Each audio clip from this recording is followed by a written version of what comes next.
Assalamualaikum warahmatullahi wabarakatuh. Perkenalkan, nama saya Nugi Wibowo. Sini saya akan menceritakan sebuah cerpen yang berjudul Seekor Monyet yang Jatuh Cinta pada Penari Merah.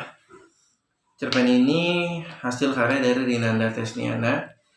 Kalau begitu langsung saja kita mulai ke ceritanya. Seekor monyet berbulu kelabu, berdasi merah dan berjas abu-abu jatuh cinta untuk pertama kalinya pada sebuah kotak yang di dalamnya berisi kayu. Si monyet terpesona dengan bentuk kayu berujung bulat kecoklatan yang ditemukannya di tengah hutan. Monyet membawa benda itu pulang ke sarangnya. Di sana ia mengamati benda persegi itu dengan penuh minat. Di sisi kanan dan kiri kotak itu berwarna kecoklatan, serupa warna ujung kayunya.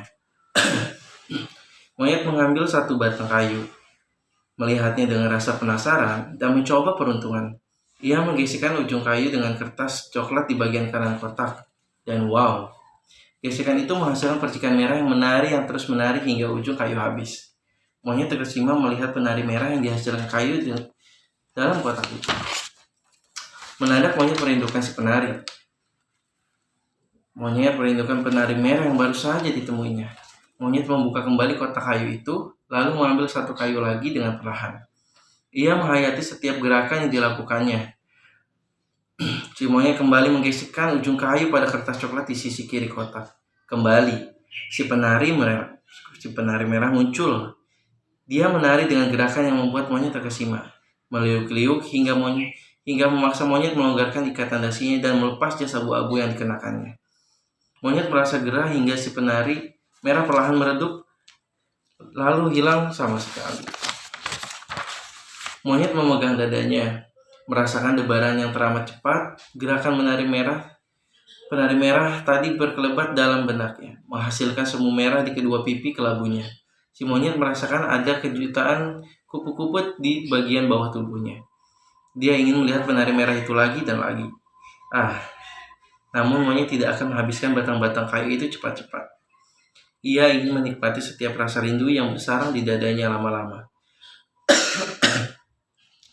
Menengok penari merah itu meliuk-liuk setiap saat adalah inginnya. Tetapi bagaimana jika batang-batang kayu itu cepat habis?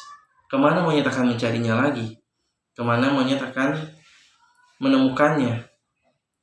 Maka monyet memutuskan untuk menyimpan kayu-kayu berisi kekasihnya. Begitulah ia menjemput si penari merah ke bawah bantal. Belum lagi monyet menyimpan sang kekasih, keledai masuk ke dalam sarangnya. "Hei sahabatku, apa yang kau lakukan?" Keledai dengan suara berat bertanya. Monyet terkejut dan mendadak gugup. Ia tak pernah menyimpan rahasia apapun dari keledai, sahabatnya. Gerakan tangannya di belakang tubuh dilihat oleh keledai. Ia menatap monyet dengan rasa curiga. "Kau menyembunyikan apa dariku, monyet?" Tidak ada keledai. Aku tidak menyembunyikan apa-apa." Monyet makin kuat menggenggam kotak kayu itu. Ia berharap keledai tidak mencurigainya lalu menemukan kotak itu. Lalu jatuh cinta pula pada kekasih barunya itu. Tidak. Monyet tidak akan biarkan itu terjadi. Keledai yang sudah bertahun-tahun menjadi sahabat monyet tahu betul gelagat temannya jika ia berdusta. Ia melangkah maju, monyet malah mundur. Ia mendekat, monyet malah menjauh. Ia maju lagi, monyet mundur lagi. Sahabatku, kamu tidak akan bisa menyimpan apa-apa dariku. Jujur saja, kau menyimpan apa di belakangmu?" Dahi monyet berkeringat. Dia belum mau menunjukkan kotak kayu yang berisi kekasihnya. Ia sudah bisa berbohong pada semua makhluk, tetapi tidak bisa dengan keledai. "Ayolah, kau tahu kan, aku selalu bisa menyimpan semua rahasiamu, rahasia yang paling busuk sekalipun." Keledai tertawa keras. Monyet tidak bisa lagi menahan lama-lama. Ia terpaksa membuka sang kekasih di depan keledai. Ini adalah kekasihku." "Kekasih?" Mata keledai membesar melihat kotak yang belum pernah ia lihat sebelumnya. "Apa istimewanya kekasihmu ini?" Monyet menjadi antusias. Tampaknya keledai tidak berminat merebut kekasihnya. Malah ia terlihat ingin tahu. Tak ada salahnya kan menunjukkan kehebatan kekasihnya di depan keledai. Hati monyet memuncah membayangkan goyangan sang penari. "Lihat ini!" Monyet mengulangi lagi kegiatan tadi. Ia mengambil sebatang kayu dari dalam kotak, kemudian menggesekkannya hingga penari merah muncul lagi. Meliuk-liuk dengan gerakan aduhai yang membuat hati monyet tak karuan. Hingga penari merah menghilang. Monyet masih khusyuk menatap kekasihnya itu. Wah, hebat sekali kekasihmu. Keledai kagum. Ia agak iri dengan monyet karena memiliki kekasih yang pandai menari. Bagaimana kalau kau tunjukkan satu aksi kekasihmu lagi? Keledai belum puas. Jangan, nanti dia cepat habis. Kau lihatlah, jumlahnya tidak banyak. Monyet menunjukkan isi kotak yang sudah tidak lagi penuh. Satu lagi saja, aku belum puas melihat dia menari. Karena monyet enggan bertengkar dengan keledai, maka ia setuju menggesekkannya lagi sebatang kayu agar penari merah muncul. Dan lagi-lagi goyang penari merah membius dua sahabat itu. Aku ada ide, keledai berteriak girang. Bagaimana kalau kita panggil lagi penari merah, lalu kita suruh dia menari pada kayu yang lebih besar, agar kasihmu itu tidak cepat pergi. Bagaimana caranya? Tanya monyet bingung. Begini, keledai menyeret monyet keluar sarang. Lalu ia menyiapkan kayu besar dan mengambil sebuah kayu kecil milik monyet sebatang. Setelah menggesekkan kayu itu sampai penari merah muncul, keledai mendekatkannya ke kayu besar hingga penari merah muncul di kayu besar itu. Monyet ternganga, kali ini kekasihnya muncul dalam wujud yang lebih besar. Goyangannya juga lebih meliuk-liuk, membuat monyet terpesona lagi dan lagi. Idenya bagus kan? Penari merah tampak lebih mempesona kini, dan dia akan menari lebih lama. Monyet mengangguk tanpa menoleh pada keledai. Tentu saja, melihat goyangan kekasihnya lebih menarik daripada berterima kasih kepada sahabatnya itu. Lihatlah penari merah. Tariannya mengikuti arah angin, bergoyang ke kanan dan ke kiri. Lalu ke kanan dan ke kiri lagi. Monyet semakin mendekat ke arah penari merah. Semakin dekat dengan sang kekasih, badannya semakin hangat. Detak jantung monyet mulai tak teratur. Semakin hangat tubuhnya, semakin cepat pula jantungnya bekerja. Semakin melip goyangan si penari merah, semakin terasa sesak pula area bawah tubuhnya.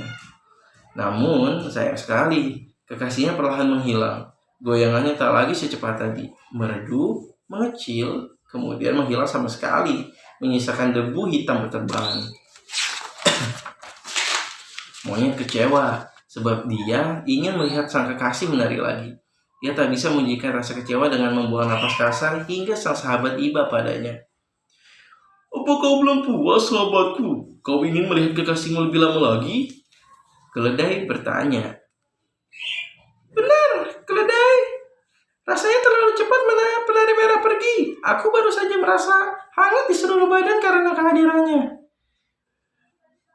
Bagaimana kalau aku membantumu agar kau bisa lebih lama lagi melihat penari merah kekasihmu itu? Bagaimana caranya? Monyet bertanya antusias. Keledai mengumpulkan lebih banyak kayu, dipungutinya ranting-ranting jatuh di sepanjang hutan, lalu membawanya ke depan sarang monyet. Aku rasa sudah cukup, sahabatku. Kau bisa menggesekkan lagi kayu kecil itu agar penari merah besar bisa muncul di kayu yang telah aku kumpulkan kini. Monyet menggeleng tidak puas. Belum, keledai. Aku ingin penari merah menari untukku semalaman suntuk. Aku ingin merasakan kehangatan di tubuhku hingga pagi. Jadi mari kita kumpulkan kayu lebih banyak. Tapi ini sudah cukup banyak. Monyet menggeleng tegas. Tanpa menunggu sanggahan keledai, ia bergerak sendiri mengumpulkan kayu lebih banyak dan lebih banyak lagi. Hingga malam monyet baru selesai bekerja. Sekarang bersiaplah sayangku. Kita akan bertemu semalaman. Kau akan menari untukku sampai kelelahan. Monyet mengeluarkan sebatang kayu kecil lalu menggesekkannya. Setelah penari merah kecil terlihat, cepat dia memindahkan ke kayu besar yang sudah disusun sejajar di atas tanah. Penari merah besar segera muncul seperti tadi. Dia meliuk-liuk, ditiup angin, menyajikan goyangan-goyangan yang membuat monyet tak bisa berdiri. Semakin malam, penari merah semakin merajalela. Ia melahap ranting kayu yang kecil dan cepat. Monyet menari mengiringi gerakan kekasihnya. Penari merah terus bergoyang mengikuti arah angin. Tubuhnya semakin lama, semakin besar hingga menghabiskan batang-batang kayu yang telah dikumpulkan monyet dan keledai. Seakan tak cukup, penari merah mulai menari di pohon-pohon besar di sekitar sarang monyet. Gerakannya memang sangat mempesona, tetapi Keledai was-was melihatnya. Kekasihmu ternyata terlalu besar, monyet. Aku takut. Monyet tak mendengar. Dia sibuk bergoyang ke sana kemari, tak menghiraukan keledai yang lari tunggang langgang meninggalkan dan menjauhinya. Monyet terus berjoget meski penari merah semakin membesar, menyisakan abu-abu berterbangan dari pepohonan yang menghidupkannya. Monyet terus berjoget dan berjoget seperti orang gila hingga tak sadar. Penari merah telah lebur bersama dirinya menjadi abu. Habis. Oke teman-teman, ini adalah sebuah cerita yang sangat menarik. Semoga teman-teman terhibur. Wabillahi taufiq wal hidayah. Wassalamualaikum warahmatullahi wabarakatuh. Terima kasih.